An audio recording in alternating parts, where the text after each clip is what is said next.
Hello and welcome to another episode of the Elder Scrolls Online Unraveled. In this episode, I'm going to take a look at the differences between physical and magical attacks and give you some hints on how to identify which of those a given ability may be.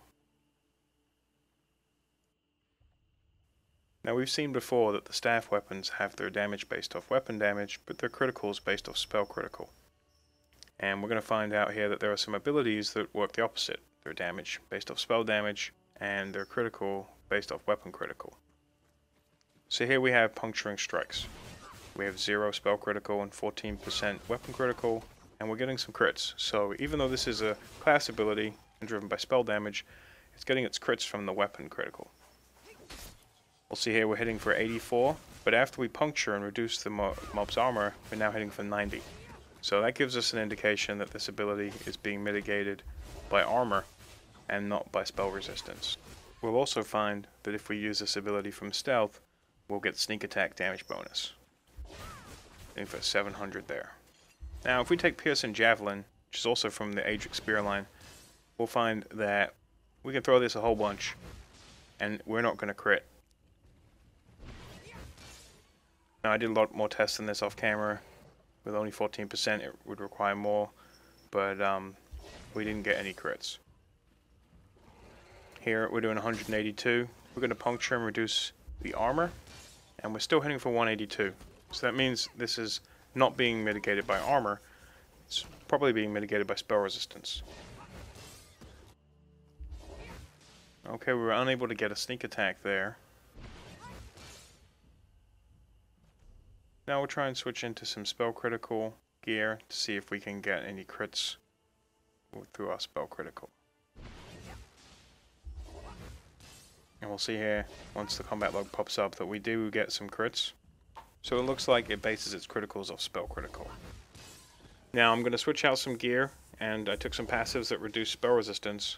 So I was hitting for 182 with these stats, now I'm reducing the spell resistance, hitting for 193. So it looks like Piercing Javelin driven by spell resistance. Here we have Focus Charge, and we're able to get that to crit with just weapon crit. So this is another melee-ish kind of ability that crits with weapon crit.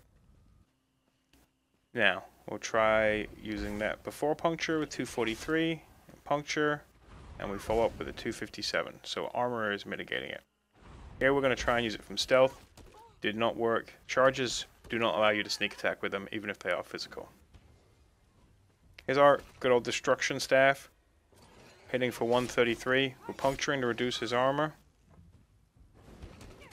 And even though we're critting, we're hitting for 133 again, so armor not helping with the Destruction Staff.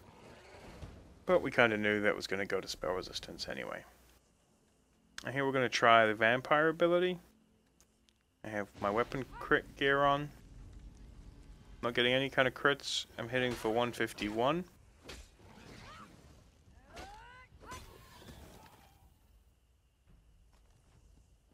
And then we'll try that again.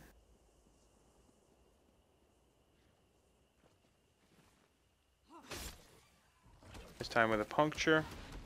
Still hitting for 151. So the Vampire Drain ability looks like it's not resisted by armor. We're going to assume it's resisted by spell resistance. Again, 151 on the next target.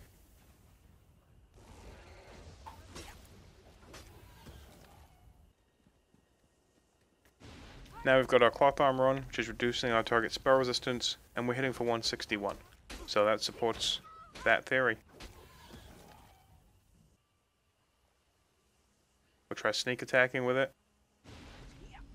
And no dice. Can't sneak attack with the Vampire Drain.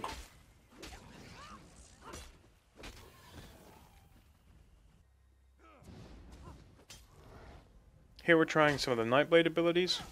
We have Strife, hitting for 127. After a puncture, Strife is still hitting for 127.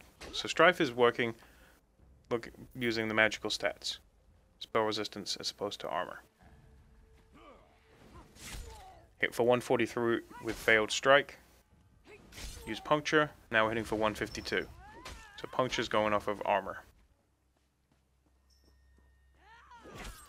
Assassin's Blade hits for 76. Puncture. Now it's hitting for 80. Assassin's Blade is going off of armor. Ambush for 120. Puncture. And then ambush again for 128. So ambush is going off of armor. You see, we're also able to sneak attack with Veiled Strike. And with ambush.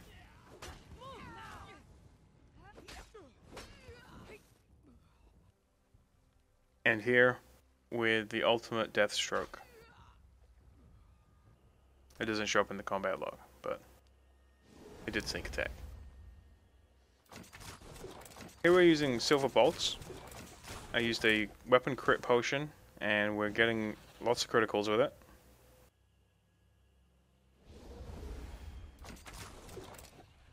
There we go again. Critting with the silver bolts, using weapon crit.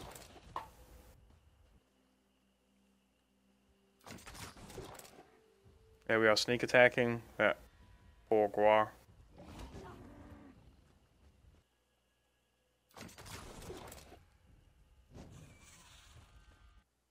Okay, first off, I'd just like to apologize for some of the editing in this video. I am using some new software, and I'm still learning it. So, it didn't come out the way I wanted it to, but I figured it was better to get it out than have to redo the whole video and have it delayed by a day. Okay, well, looking at the difference between physical and magical attacks, we're seeing three factors which are pretty consistent. Each attack seems to go off of either a weapon crit and against armor mitigation and be able to be used as a sneak attack, or it's using spell crit going against spell resistance for mitigation and is not able to be used as a sneak attack. Now, there are always exceptions to the rule, and in this case we have the charge abilities. Even though they are physical and go off weapon crit and go against armor, they do not let you sneak attack with them. Which kind of makes sense, right? If someone's charging you, they're probably not going to be terribly sneaky about it. So when you're looking at abilities from class lines, if they seem like they're melee type abilities, if you're using something to beat your opponent into submission, they're probably going to be using weapon crit going against armor and be able to be used as sneak attacks. If you're unsure, then you can use one of those as kind of like a litmus test. Try and get a sneak attack with it. If you have access to puncture, see if it's going against armor or spell resistance, and that'll give you an idea which category it's falling into. Well, I hope you enjoyed the video, and I hope that it helped clear up some of the confusion about the difference between magical and physical attacks. If you did enjoy it, please hit like or subscribe if you haven't done so already. If you have any questions or feedback, comments, you can leave them below, or you can stop by the Tamriel Foundry Game Mechanics board. There will be a companion thread for this episode there, and you can leave questions and give me ideas for things you'd like to see in the future or any specific things to follow up on from this video. Well, that about wraps things up here. We're approaching the final stretch on our way to release, so it won't be too long before you guys get to jump in game and play around with all this stuff too. So hopefully I'll see some of you in Tamriel, and until then, take care.